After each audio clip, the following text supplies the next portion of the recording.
Yo quiero que observen esta imagen.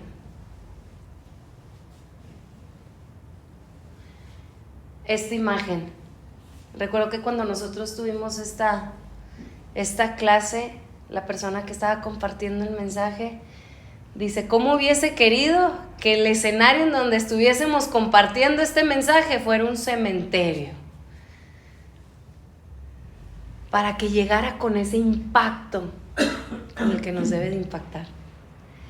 También nos platicaron que también cuando esta clase se impartió en Miami, les pidieron a los alumnos que todos vinieran vestidos de negro, como si fuera un funeral. Y mira, no es casualidad, todos los que están aquí están vestidos de negro. Y se les dio esa instrucción con el propósito de dejar una marca, con que tuviera tal impacto este libro, para que nunca se nos olvidara. El libro de Números es el libro que marca la muerte. Es un libro que nos habla de muerte. Es el libro en donde se nos enseñan que más de la mitad de ellos no se agradó Dios. Dios cortó con toda una generación, más de 700,000 muertos en el desierto. 700,000 muertes, 700 funerales. Difícil, ¿no? Muy difícil. El libro de Números está marcado porque continuamente nos habla de muerte. No es casualidad que Números empiece con un censo, contando el pueblo, como para no olvidarnos de que el Señor nos conoce a cada uno y nos conoce por nombre. Pero también, así como hubo un censo de cuántos había en el pueblo de Dios, también hubo mucha muerte. Mucha muerte. Observen esta imagen.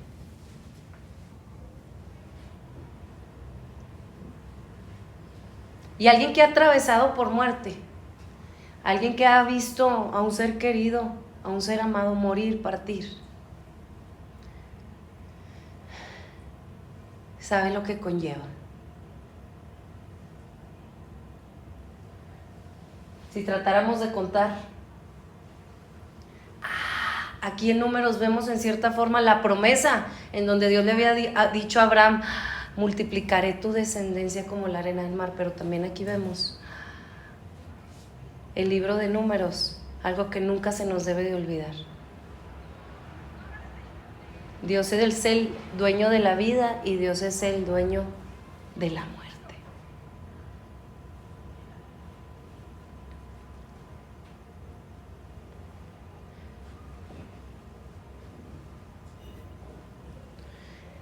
Hermanos, cuando hay pecado, hay muerte, siempre. No es casualidad que el libro de Números esté después de que Dios dio la instrucción al pueblo. Y tan clara, tan precisa, lo veíamos en Levítico, una instrucción puntual, donde sí es sí, donde no es no. Por eso la Escritura dice que tu sí sea sí, que tu no sea no. No es como para andar como una ola del mar que a veces anda aquí, a veces anda mal. En la palabra del Señor hay precisión. Y en la instrucción de Dios no hay falla.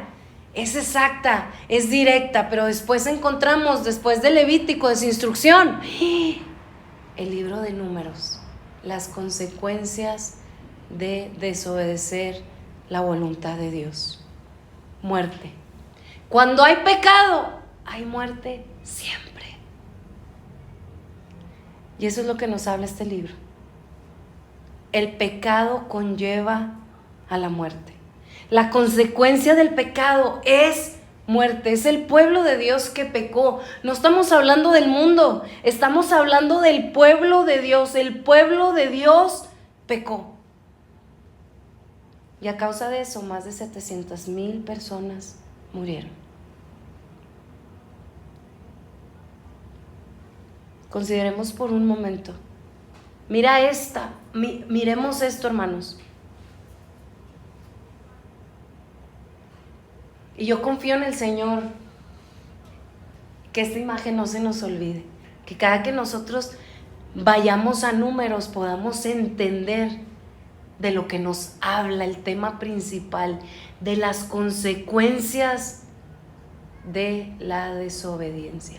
Estamos viendo que era el pueblo del Señor, no era el mundo, era el pueblo de Dios. Observe sepulcro tras sepulcro, ataúd tras ataúd. Y como lo veníamos diciendo también en la lección pasada, nosotros podemos intentar decorarlo, poder hacerlo ver bonito, pero la realidad es que siempre que hay muerte, por más que intentemos ponerlo no tan malo, incluso tratamos de que sea, no sé, algo exótico, algo, pero la muerte no puede negar que dentro de ella hay un cadáver y es alguien que se está descomponiendo, es alguien que le falta vida. El libro de Números nos habla de un pueblo de Dios sin vida, un pueblo de Dios instruido por Dios, que escuchó la voz del Señor, pero no tenían la vida de Cristo. Y es ahí cuando vemos, por ejemplo, a alguien que nos está compartiendo y luego vemos su vida y no hay testimonio ahí de Cristo, y es de tanto tropiezo, porque la vida de Cristo no se ve palpable. Brilla más su andar pecaminoso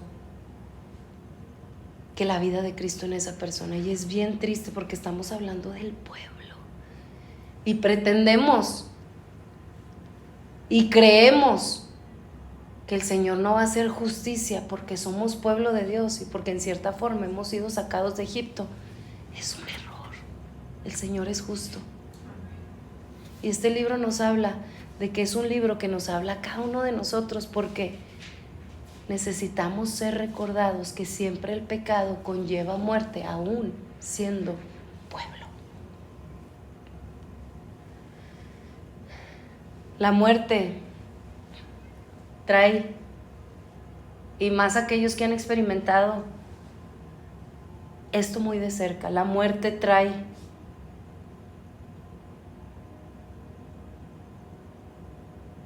mucha aflicción y tristeza. La muerte trae dolor. Incluso la muerte trae aflicción, trae oscuridad, trae soledad.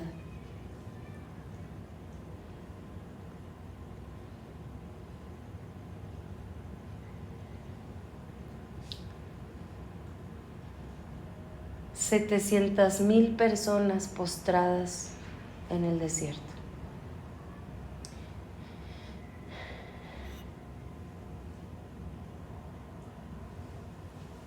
Y esto es lo que vieron esa generación de 20 años para abajo. Muerte tras muerte, muerte tras muerte, sin ver la promesa cumplida del Señor de entrar a aquel que es la tierra prometida, a nuestro reposo. Muerte tras muerte, muerte tras muerte. Si nosotros vamos al libro de Éxodo,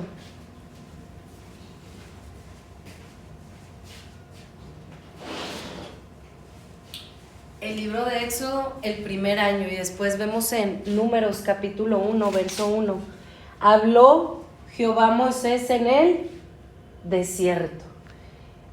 En el original, la primera palabra que aparece aquí es desierto, por eso este libro en el original se llama desierto. Pero a la hora de la traducción, a la hora de la Septuaginta, le pusieron números por los 2 censos que hablan en este libro. Pero en realidad este libro nos habla de la travesía por la que caminaron el pueblo de Dios después de su salida de Egipto. Entonces prácticamente todo lo que está aquí en este libro fueron lo equivalente a 39 años que ellos habían salido de Egipto. Un año en donde empezaron, el Señor les dio instrucciones de construir el tabernáculo, y después 39 años en el desierto.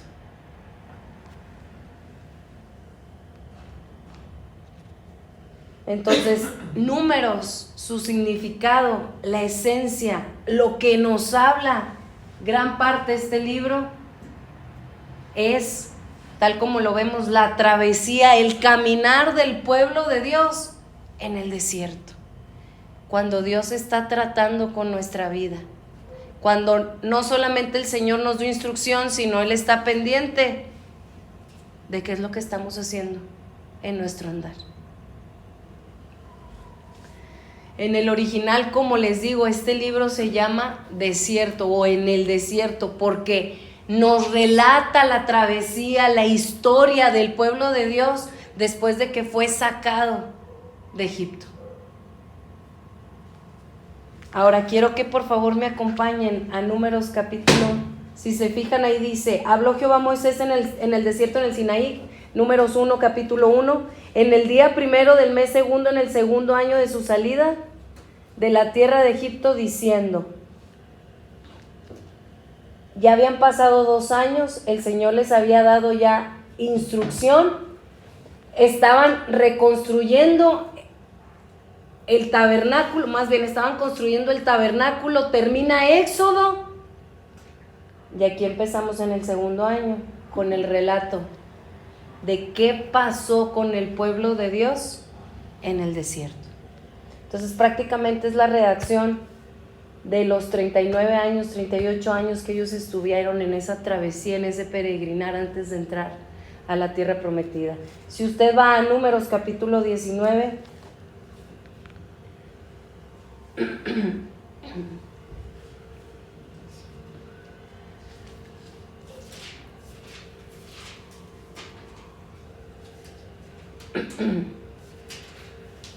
capítulo 20 dice: llegaron los hijos de Israel, toda la congregación, al desierto de Sin en el mes primero, y acampó el pueblo en Cades, y ahí murió María, y ahí fue sepultada. ¿Quién era María?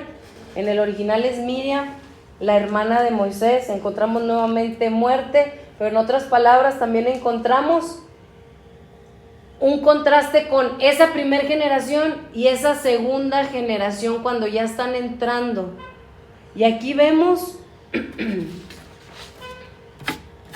que pasaron del capítulo 1 al capítulo 19, 37 años. Del capítulo 20 al capítulo 36 son los últimos 3 años de relato o de la historia, o nos habla de la nueva generación. Entonces, el libro de Números nos aborda la importancia de este libro, porque continuamente vemos la travesía, el andar del pueblo de Dios en el desierto, y cómo ellos, siendo pueblo de Dios, su andar no fue agradable delante del Señor y hubo consecuencia. Entonces encontramos aquí que la nueva generación vio con sus propios ojos la justicia de Dios y que el pecado siempre trae muerte. La pregunta aquí es: ¿quién realmente entró a la tierra prometida? ¿La primera generación o la segunda generación? Fue esa generación que palparon con sus propios ojos que el Señor es santo y que el Señor no invalida su santidad por su otro atributo que es el amor, sino por consiguiente, porque Dios es amor, no puede ser un Dios indolente con el pecado. Porque Dios es bueno Él tiene que traer su debida justicia al mal, su justa retribución. Y esto era algo palpable en esa segunda generación. Ellos vieron cómo sus padres no entraron y quedaron postrados en el desierto. Habían pasado 13 meses de que salieron de Egipto, y esa infancia, esos niños que pudieron captar que Dios es un Dios misericordioso porque los sacó de Egipto, pero también es un Dios justo, que no pasa por alto su justicia, aún con el pueblo del Señor, y que a todo pecado le retribuye su justa retribución o su justo pago. Fue esa generación que pudo palpar y entender, y fue esa generación que Dios escogió para entrar a la tierra. De los demás no se agradó Dios. Entonces aquí encontramos las consecuencias del pecado, las consecuencias de la rebeldía. A la medida que el Señor está limpiando a su pueblo para entrar a la tierra prometida, uno puede ver en este libro el trato del Señor con el pueblo, para que podamos entender cómo es Él, y que Dios no es injusto, y que Dios es santo. En Éxodo vimos la redención de este pueblo, en Levítico vimos la instrucción de este pueblo, y ahora vemos el caminar, el servicio, el andar.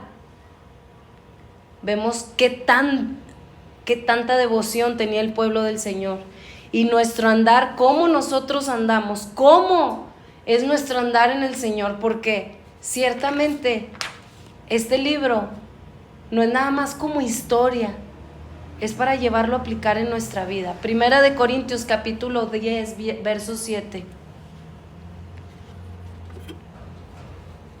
Desde el verso 1.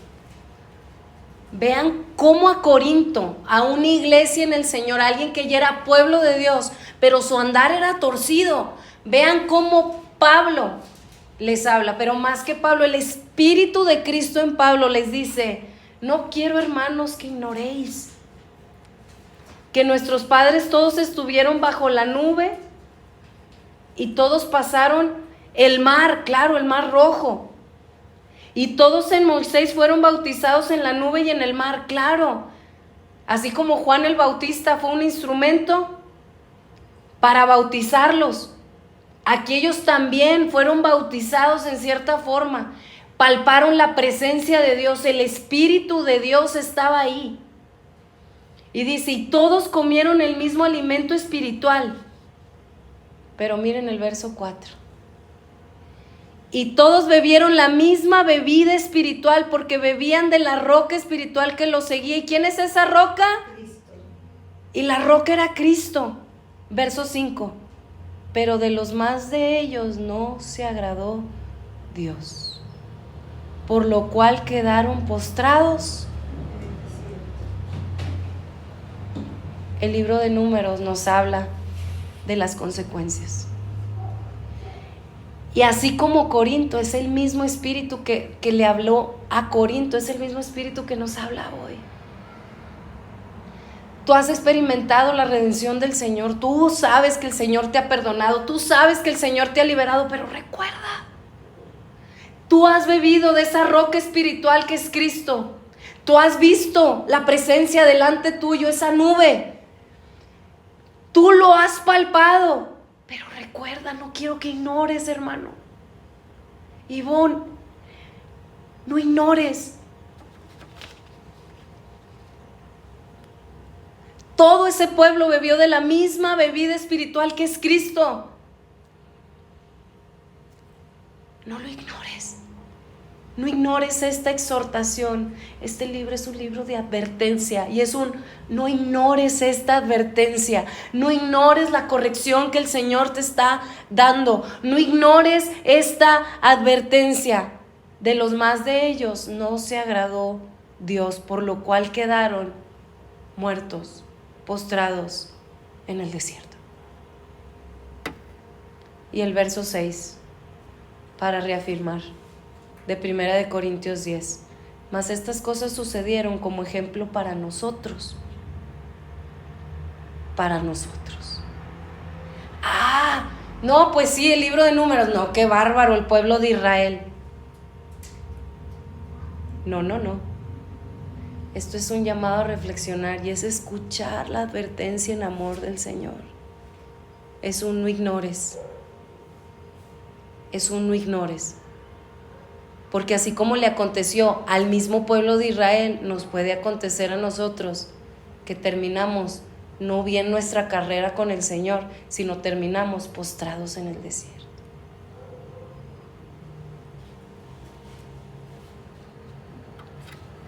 No nos olvidemos de estas fotos que estamos viendo desde el principio, de este cementerio,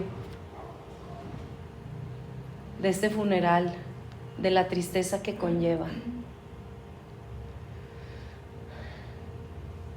Y debemos saber bien, debemos saberlo bien, sepamos bien, hermanos, que la consecuencia del pecado siempre va a ser la muerte. Sí, hermanos, nosotros nos regocijamos, nos gozamos en la redención en Cristo, pero inmediatamente el Señor nos lleva, no te olvides, hay una advertencia, no te olvides, no ignores, recuerda la consecuencia del pecado. Miremoslo bien, conozcámoslo bien, prediquémoslo, declarémoslo, que hay consecuencia. Miremoslo bien,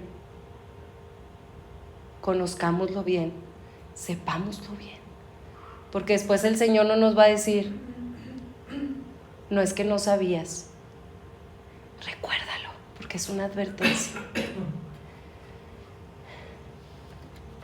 Los primeros 19 capítulos, como lo veíamos, los primeros 19 capítulos, usted agarre su Biblia desde Números 1 hasta Números 20.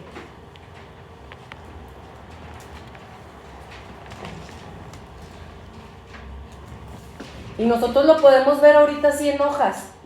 Haga así, oje esas partes de su Biblia. Agarre de Números capítulo 1 a Números capítulo 20 y nosotros podemos ver hojas nada más.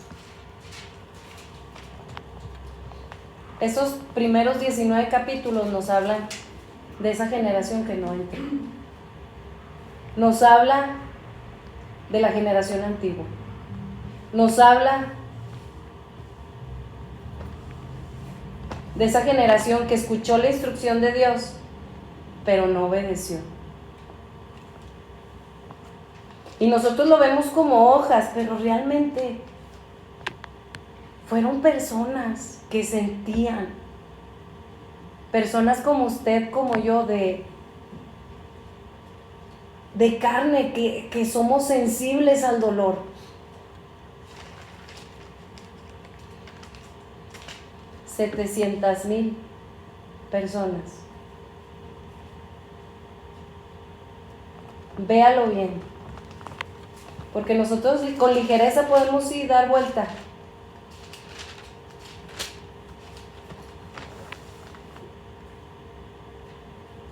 Pero lo que está compenetrado y por implícito en estas hojas es mucha muerte, mucho dolor, mucha presión, mucho sufrimiento por causa de la consecuencia del pecado.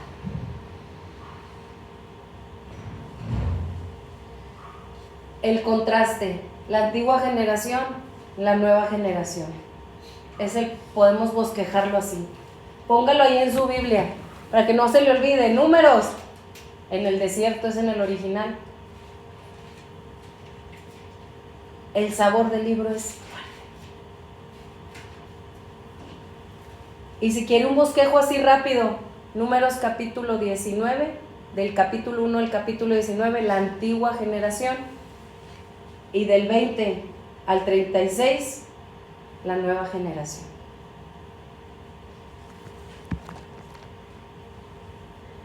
$37 años, hermanos.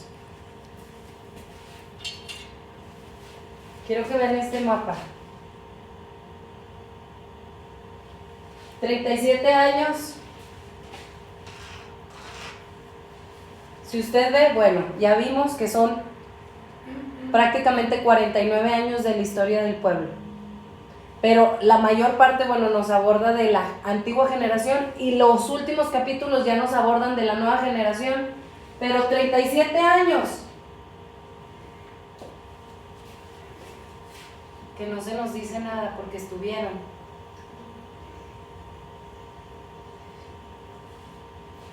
errantes, perdidos, vagando en el desierto. Fueron 37 años que no se dice nada en números.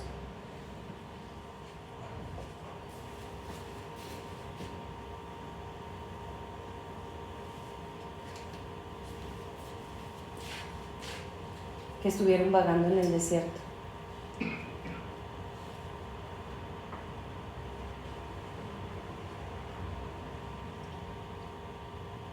Hay unos 37 años en promedio de estos capítulos que no sabemos mucho de ello, no se sabe, no hay registro, porque fueron como un círculo, ellos fueron donde esa nube, esa columna, donde esa nube los llevó, y hasta eso, el hecho de que estuvieran moviéndose,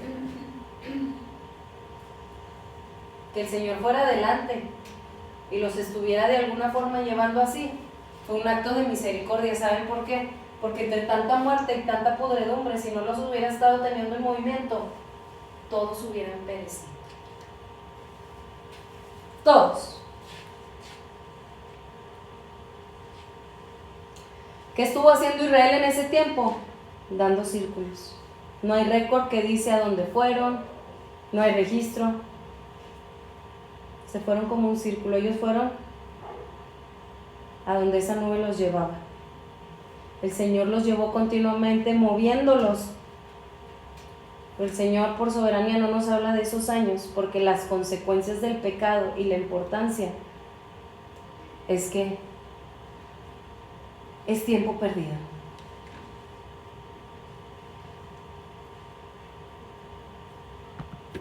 Es tiempo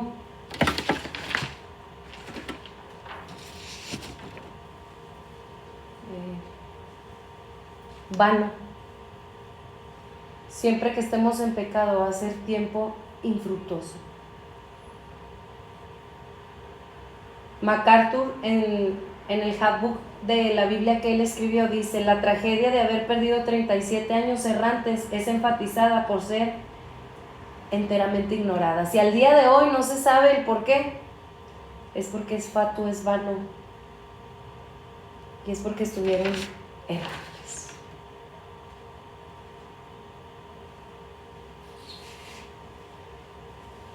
El Señor nos conceda ser de esa parte, de esa nueva generación, de aquellos que fue un pequeño remanente, que pudieron ver y que formaban parte de la antigua generación, pero que sí entraron y solo fueron 2.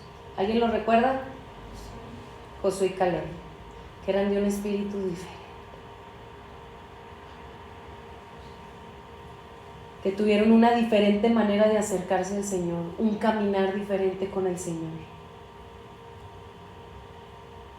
Esos 2 representan al llamado que Dios nos está haciendo como remanente. Dios tiene un pueblo, Dios ama un pueblo, Dios ama al que le ama, y Dios ha escogido un pueblo, ha apartado un pueblo para sí, que continuamente su voz nos está diciendo: escucha la advertencia, porque yo quiero que seas de esa generación, de aquel pequeño remanente 2. Ahora recuerden, ni Miriam, ni Aarón, ni Moisés entraron. No, es que yo soy pastor, a mí no me toca. No, yo soy el elegido. Aarón, ni Miriam, ni Moisés entraron. Y esto nos debe de llevar hasta a temblar si Dios nos ha puesto en el liderazgo, de las consecuencias que hay cuando somos indolentes a la voz del Señor. Es un recordatorio.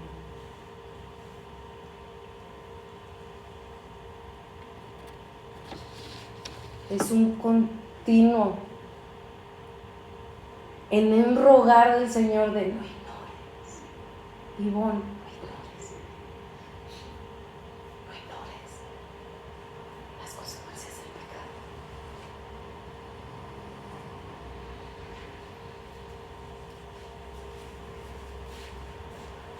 Esa es la historia. Número relata desde el monte Sinaí hasta que tuvieron y pasaron por el territorio de Moab y estuvieron antes de cruzar a Jericó para poder entrar a la tierra prometida. Es toda esa historia, pero 37 años no se relata absolutamente nada que estuvieron aquí dando vuelta y vuelta y vuelta y vuelta. 37 años errantes. Tengo 35 años de edad. Si me preguntas qué edad tienes, 35 años.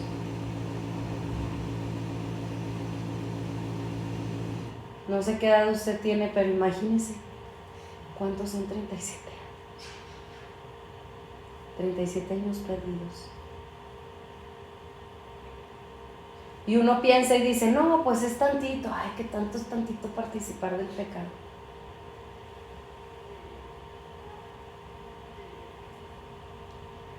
Lo vemos aquí en el factor tiempo, pero lo vemos también en el factor de una calidad de vida, a lo menos terrenalmente hablando.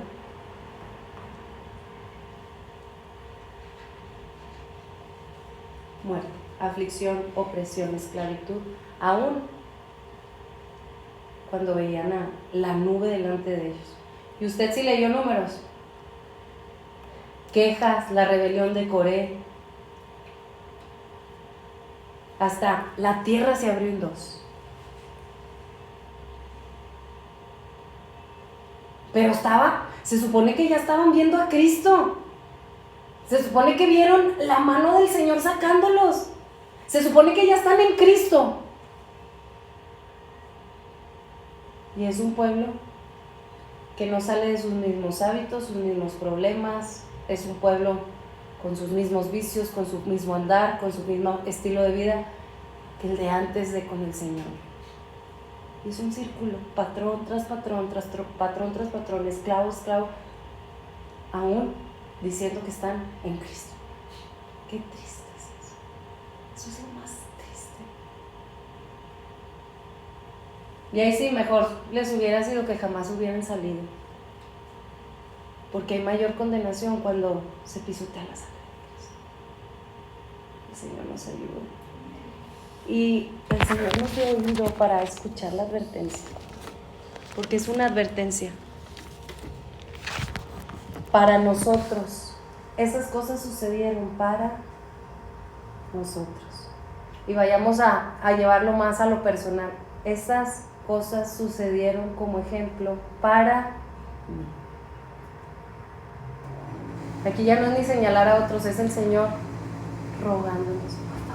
Ten oído para escuchar la advertencia, porque yo como padre no deseo que estés dando vueltas, porque yo como padre no deseo que estés sufriendo, porque yo como padre no quiero que experimentes muerte. Es más, mi deseo como padre es que tengas la vida de Cristo. Y si no, vas a seguir teniendo falta de vida en tu vida, vas a tener falta de la vida de Cristo en ti, y eso continuamente trae sus consecuencias: aflicción, opresión, esclavitud, muerte.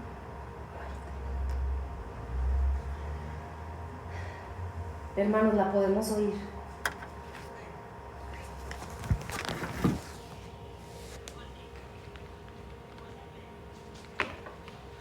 Podemos oír la advertencia. Todos hemos tenido la misma promesa, todos hemos escuchado al Señor.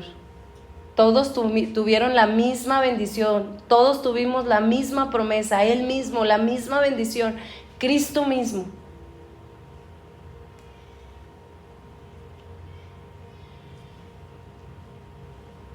Pero de los más de ellos no se agradó Dios. Ahí dice 1 Corintios.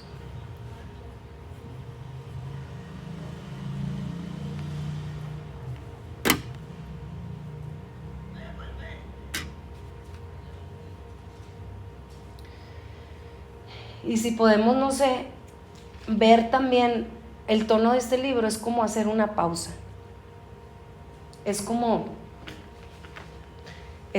a ver, espérate, recuerda cuál ha sido la instrucción de Dios y detente a hacer una pausa. Ay. Es eso, es hacer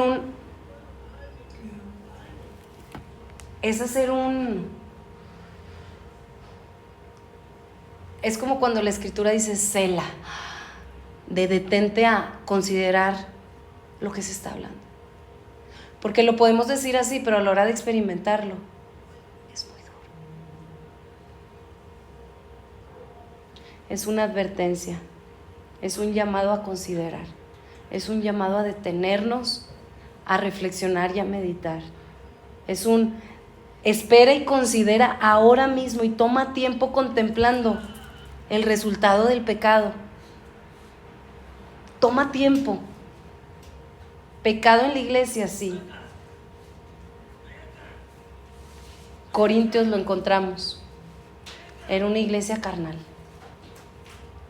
Era una iglesia en donde se manifestaba el andar, que obviamente hasta el mismo Pablo dice, no tengo de nada de qué como sentirme orgulloso de. Es una pausa larga, pero es esencial en nuestra vida este tipo de mensaje. Porque ciertamente lo vemos desde lejos, pero el Señor nos dice, meditad en vuestros caminos. Es un considera tu propio andar. Es un versículo, meditad en vuestros caminos, mirad cómo andéis.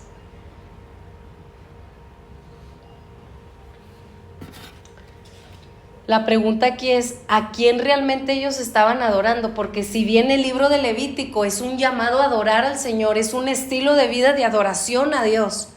Aquí la pregunta es, ¿a quién el pueblo de Dios estaba adorando con sus hechos? Y la respuesta es a ellos mismos.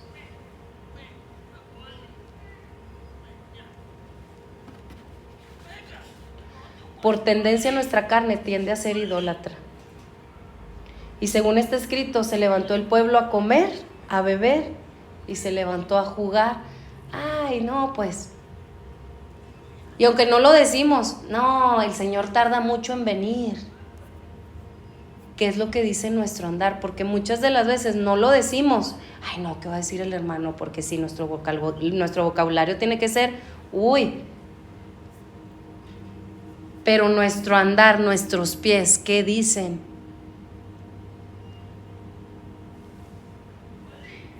De cómo andamos. Dice que se levantaron a jugar. Y a veces estamos así, jugando con el Señor. No, sí, no, lo que me conviene, esto sí me gusta, esto no me gusta. Si bien quisiéramos romper hasta el libro de Números y quitarlo de la escritura, porque así somos, pero por algo está ahí. Y es un libro después, que viene después de la instrucción. El Señor nos dio oído para oír. Por eso la escritura dice a mucho pueblo, aún en Apocalipsis, le exhorta a la iglesia, no seas sepulcros blanqueados. Tienes apariencia de que vives, pero esta es su realidad. Están muertos. El Señor va y observa a ver si hay fruto, el fruto de Cristo, la vida de Cristo, y ve que en su higuera no hay nada, no está la vida del Señor, está muerta. Y la higuera representa el pueblo de Dios. Y es una exhortación que se hace en todo tiempo, en Números, en los Evangelios y en Apocalipsis. Que no nos halle siendo de esa iglesia.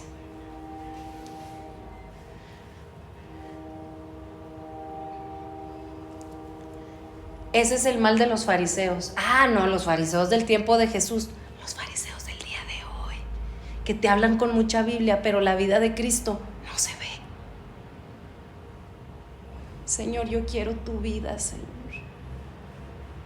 Señor, que mi andar manifieste a Cristo, la vida de Cristo en mí.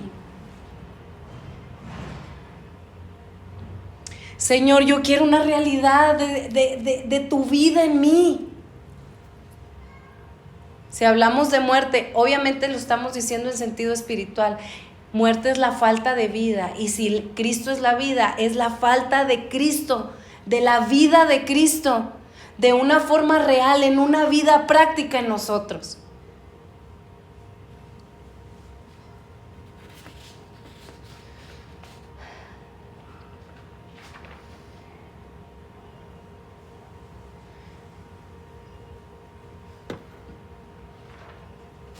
Y es una oportunidad que el Señor nos da hoy. Es una oportunidad que el Señor nos da hoy. Es un Ivonne, si piensas que estás firme, mira que no caigas. El que confía en sí mismo, cuidado. Nuestra confianza debe estar solo en Él. La pregunta aquí es, ¿cuántos del pueblo de Dios estamos más muertos que vivos hoy en día? Pueblo de Dios. Sí, hermanos, es la realidad. No, eso aquí nada más en Saltillo, no, eso aquí nada más en... Es la realidad del pueblo del Señor. Por eso Números, el impacto de Números, que nunca se nos olvide de este libro.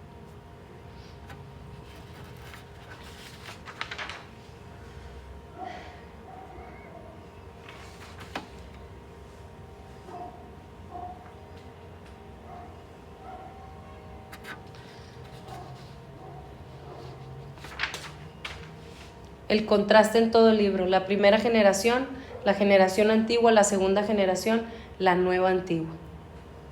En una ocasión escuché una persona decir, nos es necesario nacer de nuevo todos los días, sí, que es el Espíritu de Cristo todos los días para poder andar como Él anduvo.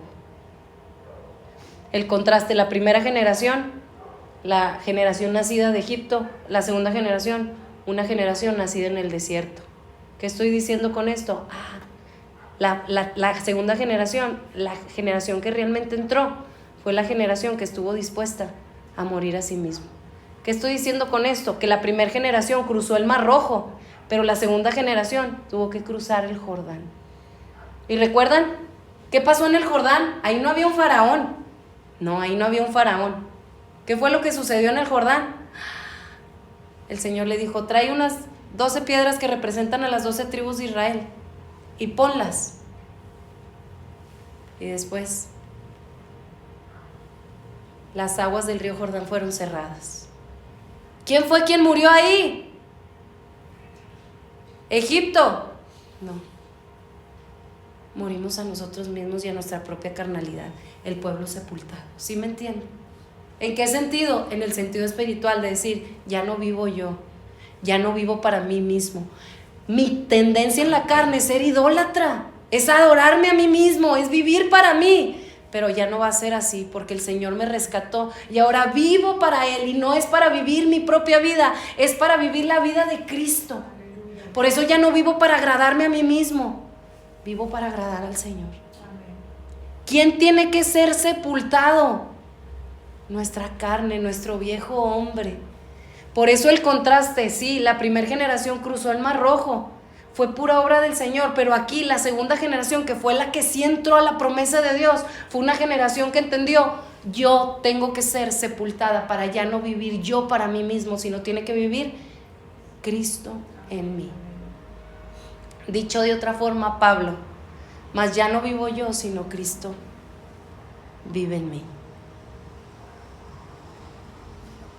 Quizás no lo habíamos notado así, quizás no murieron de forma natural, pero en sentido espiritual, ellos tenían que morir a sí mismos, a su propia esencia, a su propia carne, para dejar que Cristo viviera en ellos. Y eso es algo que la primera generación no experimentó y no quiso experimentar. Y aquí el llamado de Dios es, cruza el Jordán. Tienes que estar dispuesto a morir a tu propia voluntad para que solo se haga la voluntad de Él. Y esto, hermanos, O vamos a morir postrados en el desierto, o vamos a morir en Cristo para que sea Cristo reinando en nosotros. Todo el libro de Números nos habla de muerte. Y la muerte que el Señor espera es estar dispuestos a morir a nosotros mismos para que Él sea y no nosotros.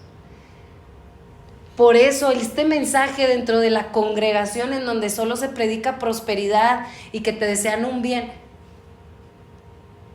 no digo que está mal, porque es parte de, pero no hay un bien si no estamos dispuestos a morir a nosotros mismos y que sea Cristo reinando en nosotros. Y es algo que también se toca en el libro de Números. ¿Quién murió en el río Jordán? ¿Hubo un faraón? No, en el río Jordán, cuando decimos que murió, que morimos, lo decimos sabiendo lo que implica, y es un deseo de no vivir para nosotros, sino un andar, un caminar, de desear caminar con el Señor. Y eso implica, Señor, no puedo servir a dos señores, o me voy a estar sirviendo a mí mismo, o voy a decidir servirte a ti.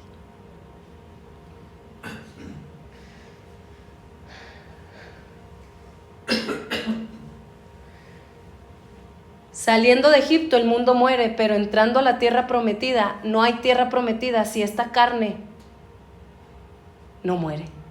Esta carne tiene que morir. Hermanos, qué contraste. La experiencia es muy diferente. Esto es algo que nos cuesta. Esto es algo que nos cuesta. Vemos de igual forma el contraste, la gracia y la bondad de Dios contra el juicio de Dios y la severidad de Dios. El contraste demuestra la obediencia y la desobediencia.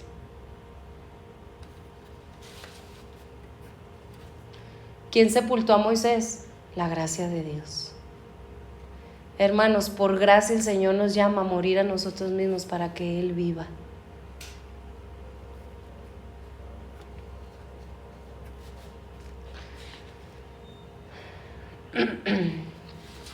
El Señor nos dé fervor, un deseo de poder presentarnos en nuestro andar aprobados delante de Él. Gracias, Señor. Cierro leyendo lo que está escrito en 1 de Corintios para recordatorio nuestro.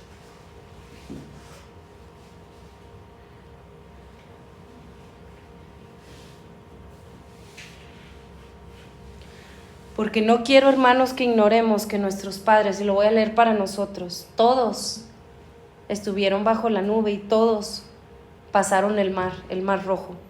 Y todos en Moisés fueron bautizados en la nube y en el mar, y todos comieron el mismo alimento espiritual. Y todos, hermanos, bebieron la misma bebida espiritual, porque bebían de la roca espiritual que los seguía, esa nube. Y la roca era Cristo. Pero de los más de ellos no se agradó Dios, por lo cual quedaron postrados en el desierto. Mas estas cosas sucedieron como ejemplo para mí, para nosotros, para que no codiciemos cosas malas como ellos codiciaron, ni seáis idólatras, como alguno de ellos, según está escrito, se sentó el pueblo a comer y a beber y se levantó a jugar. Ni forniquemos como alguno de ellos fornicaron y cayeron en un día 23,000. Ni tentemos al Señor como también alguno de ellos le tentaron y perecieron por las serpientes. Ni murmuréis como algunos de ellos murmuraron y perecieron por el destructor. Y estas cosas les acontecieron como ejemplo y están escritas para amonestarnos a nosotros, a quienes han alcanzado el fin de los siglos. Así que el que piense estar firme, mire que no caiga.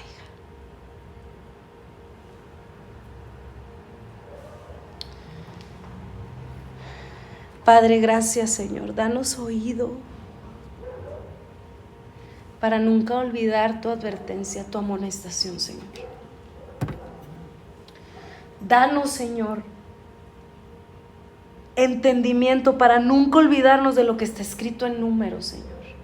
Gracias por el privilegio que nos das hoy de hacer una pausa, de poder meditar en nuestros propios caminos, Señor, y darnos la oportunidad de arrepentirnos, Señor, porque te hemos fallado, Señor. Gracias, Señor, porque nos das, Señor, la oportunidad hoy de volver a ti, Señor, y de volver, Señor, de todo corazón. Gracias, Señor. Gracias porque es tu gracia que nos está llamando a estar dispuestos a morir a nosotros mismos, Señor, y a hacer tu voluntad, aunque nos duela. Gracias, Señor, por recordarnos. Gracias por exhortarnos. Gracias, Señor, porque nos has escogido como ese pequeño remanente, Señor, para poder tener y experimentar la vida de Cristo en nosotros. Señor, tú conoces nuestros pies, tú conoces nuestro andar, tú sabes, Señor. Por eso, Señor, si nuestro pie ha estado solo con apariencia de piedad, Señor, pretendiendo ser algo que no somos, Señor, y solo estamos maquillándonos y engañándonos a nosotros mismos, blanqueándonos a nosotros mismos, y tú ves realmente nuestra condición de realmente si está Cristo o no. Señor, si hay falta de vida, si hay falta de Cristo en nuestro andar, en nuestro diario de vivir, en nuestro estilo de vida, en nuestro caminar, Señor, perdónanos y haz tu obra, sácanos, Señor, pon ese mismo espíritu, el espíritu de Cristo que había en Josué y en Caleb, Señor, para poder entrar, Señor, y poder gustar cada vez más de ti. Gracias porque tú tienes un remanente. Gracias porque tú has escogido un pueblo santo. Gracias porque tú nos amas por gracia. Y gracias porque tú nos has llamado el día de hoy a no conformarnos y a no ser de esa generación que quedó postrada en el desierto. Gracias por tu corrección, gracias por tu advertencia, Señor, aunque es dura de oírla, sé que no la compartes en amor, porque como todo buen padre no deseas que estemos como estuvo el pueblo de Israel en el tiempo de Números, como esa primer generación. Hemos visto tu mano, Señor, podemos reconocer tu abundante gracia. Por eso, Padre, danos sabiduría, Señor, para poder andar como tú anduviste. Señor, es el deseo de nuestro corazón. Límpianos, guárdanos del mal, endereza nuestros pasos. Y gracias, nuevamente gracias por la oportunidad que nos das de ponernos a cuentas contigo. Gracias por el tiempo que nos estás dando de arrepentimiento, Señor, de ponernos a considerar de si realmente es genuino este deseo por ti. Gracias, Señor, por este mensaje, porque es tan necesario, es duro de oír, es difícil de escuchar, pero es tan necesario, hay una necesidad para el arrepentimiento. En nuestro corazón hay una necesidad de arrepentimiento constante, Señor.